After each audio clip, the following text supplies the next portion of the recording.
Para concluir este estudio, lo que estamos viendo del arrianismo, tenemos que concluirlo con las respuestas bíblicas. No podemos dejarlo lo que pasó, o si no haríamos el error de Arrio, que solo contesta la pregunta a medias. Y creo aquí que es donde la evidencia bíblica totalmente rechaza la conclusión de que Jesús no es Dios. Porque Jesús dijo, yo soy, y al decir yo soy, Dios en el Nuevo Testamento se presenta como yo soy. Así que tenemos que ver cómo Dios responde, cómo Jesús responde acerca de sí mismo, qué es lo que los apóstoles creyeron acerca de sí mismo. Y Larry Hurtado, tengo dos libros de él que no me lo he leído, me he leído el de Bockham, el que he escrito en el blog, el que hice un review en Notas Teológicas. Él ha escrito de cómo los primeros cristianos entendían que Jesús era Dios, cosa que muchos ahora no consideran, no se ponen a pensar que, recordemos que nosotros ahora decimos que Jesús es Dios porque los evangelios y las epístolas vemos que Jesús es Dios, pero si leemos el Antiguo Testamento, la Biblia que los de la iglesia primitiva, solo la Biblia tenían, ellos defendían su creencia de la deidad de Cristo basándose en el Antiguo Testamento. Pero ese es un estudio tan profundo, pero tan profundo, de que eso lo dejaría quizás para otra serie de estudios que tocaría con respecto a lo que con respecto a la deidad de Cristo, que también me gustaría leerme los libros de Larry Hurtado y de Bockham, y quizás de Erickson, de Millar Erickson también, que es otro escritor que ha escrito mucho acerca de la Trinidad y de la deidad de Cristo. Ahí quizás yo creo que podría hacer un estudio más profundo acerca de la Trinidad. Pero bueno, en esta ocasión seguiré con las respuestas de cómo contradecir el arrianismo, como he dicho antes también, como los testigos de Jehová y otros herejes que están en este momento, en nuestra época. Bueno, un pasaje del Antiguo Testamento que tira a tierra el concepto que dentro del tiempo y espacio llegó un día que el Padre se convirtió en Padre cuando creó al Hijo, se encuentra en Isaías 9:6. Y Isaías 9:6 es importante de verlo, que dice así. De Isaías 9:6. Porque nos ha nacido un niño, se nos ha concedido un hijo. La soberanía reposará sobre sus hombros y se le darán estos nombres: Consejero, admirable, Dios fuerte, Padre eterno, Príncipe de paz. Y estos títulos tenemos que reconocer algo, que todos estos títulos se le atribuyen no solamente a una persona de la Trinidad, sino que a toda la deidad, Padre y Espíritu Santo. Veamos otra vez. Dice, Consejero admirable, Dios fuerte, Padre eterno, Príncipe de paz. Consejero admirable, el Paracletos, el Espíritu Santo. Dios fuerte, Padre eterno, el Padre, y Príncipe de paz, Jesús. Pero Dios fuerte y Príncipe de paz se pueden aplicar a Jesús y al Padre. Pero vemos que en estos cuatro atributos que se le habla acerca de la Trinidad, se puede atribuir esto a cualquier miembro de la Trinidad. Si Dios es Padre eterno, por consecuencia tiene que tener a un Hijo eternamente. O sea que el Hijo no pudo ser como ese Ario, que hubo un tiempo que Él no existía. El Hijo ha existido siempre.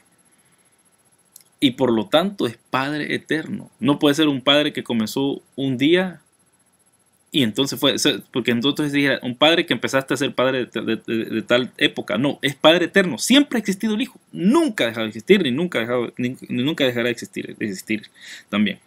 Aunque se niega que dentro de los evangelios y el resto de otros textos encontramos cierta inferioridad, aunque no se niega, no se puede negar que Jesús, cuando habla de sí mismo, hay veces que, como leímos en Juan 14, leámoslo de nuevo en Juan 14:28. Si me amaran, se alegrarían de que voy al Padre, porque el Padre es más grande que yo. No se puede negar lo que ha dicho Jesús. Pero sí se tiene que entender en qué contexto Jesús lo está diciendo. Porque encontramos textos como este. Juan 1:1, el clásico. En el principio ya existía el Verbo, dice la Nueva Versión Internacional. Y el Verbo estaba con Dios y el Verbo era Dios. Ya en el principio existía, no es que vino a existir después, ya en el principio existía el verbo. Juan 1:18 es así: a Dios nadie lo ha visto nunca, el Hijo unigénito que es Dios y que vive en unión íntima con el Padre nos lo ha dado a conocer. ¿Quién es Dios? A Dios nadie lo ha visto nunca. El Hijo unigénito que es Dios. Él es Dios con D mayúscula, querido amigo, no es con D minúscula. Otro pasaje que habla acerca de la deidad de Cristo que entra más profundo es este. 1 Corintios 8:6. Para nosotros no hay más que un solo Dios, el Padre, quien todo procede y para el cual vivimos. Y no hay más que un solo Señor, Jesucristo, por quien todo existe y por medio del cual vivimos. Esto es bien importante porque está llamando a la Shema. Escucha, Israel, al Señor nuestro Dios. El Señor uno es. Y Pablo está apelando a ese pasaje, que es el credo principal del judaísmo para Pablo. Y lo está aplicando al Padre y al Hijo. Y para Pablo no hay ningún problema. Él cree que está hablando del mismo Dios. Son pasajes que casi nunca se hablan y que en un podcast así de pasadistas no se puede tener otro. No se puede hablar de todo eso. Bueno, tenemos también Corintios. En Tito 2:13 me gustaría, porque les voy a decir unos textos que hay aquí, porque ya me está terminando el tiempo. Colosenses 1:15 al 20. Colosenses 1, el 15 al 20, el que lo pueda leer en su casa, que lo haga. Y Colosenses 2:9 que dice: toda la plenitud de la divinidad habita en forma corporal en Cristo. Colosenses 2:9. Toda la plenitud de la divinidad habita en forma corporal en Cristo. No es que habita en cierta parte de él, sino que toda habita de él. A mí me gusta Tito 2:13 lo que dice. Tito 2:13. Mientras aguardamos la bendita esperanza, es decir, la gloriosa venida de nuestro gran Dios y Salvador Jesucristo. Está hablando de nuestro gran Dios y Salvador Jesucristo. No está hablando de un Dios pequeño o del Padre, no, está hablando del gran Dios Jesucristo. Romanos 9:5. De ellos son los patriarcas, y de ellos, según la naturaleza humana, nació el Cristo, quien es Dios sobre todas las cosas, alabado sea para siempre. Amén. Pablo estaba claro en quién creía. Y quiero, no lo voy a leer porque ya me está terminando el tiempo, pero quisiera llamarle la atención a Filipenses 2, del 5 al 11. Que usted lo lea y pongas a pensar lo que está escrito en Isaías 42:8, donde dice: yo soy el Señor, ese es mi nombre. No entrego a otros mi gloria, ni mi alabanza a los ídolos. Dice Isaías 45:22 al 23. Vuelvan a mí y sean salvos todos los confines de la tierra, porque yo soy Dios y no hay ningún otro. He jurado por mí mismo, con integridad he pronunciado una palabra irrevocable. Ante mí se doblará toda rodilla, y por mí jurará toda lengua. Es bien importante ver que estos versículos, en Pablo se los atribuye a Cristo. Los versículos que Jehová, el Tetragramatón, se los atribuye en el Nuevo Testamento, viene ahora Pablo y se los atribuye a nuestro Señor. Porque el Señor es Jesús, es el Señor. Padre es el Señor, el Espíritu Santo es el Señor. Concluimos. El arianismo es una forma de bajar a Cristo a un mero hombre que llegó a ganar el favor de Dios y por lo tanto fue exaltado. Esto nos presenta con el problema de que los seres humanos pueden redimirse, porque si fue solamente hombre llegó a ser Dios.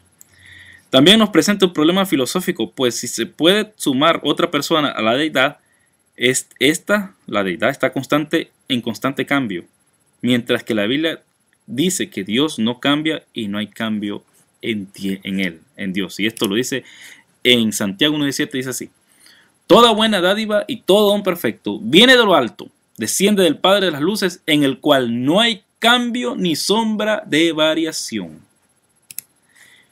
He querido darle una pequeña introducción a lo que es el arrianismo. Le he dado los versículos suficientes para defenderse. Cuando llegue un testigo va a tocarle a la puerta y diga Jesús es Dios. No solamente le he dado el versículo clásico que es Juan 1:1, sino que le he dado otros. Y no he ocupado Juan cuando dice los tres son uno, porque eso ya sería hablar de la Trinidad, cosa que sería para, como ya dije, es en otra ocasión. Pero espero de que lo que ha recibido este día en estos dos estudios de arrianismo sean suficientes para que usted sepa qué fueron las herejías de la iglesia primitiva y cómo fueron peleadas. Que Dios lo bendiga.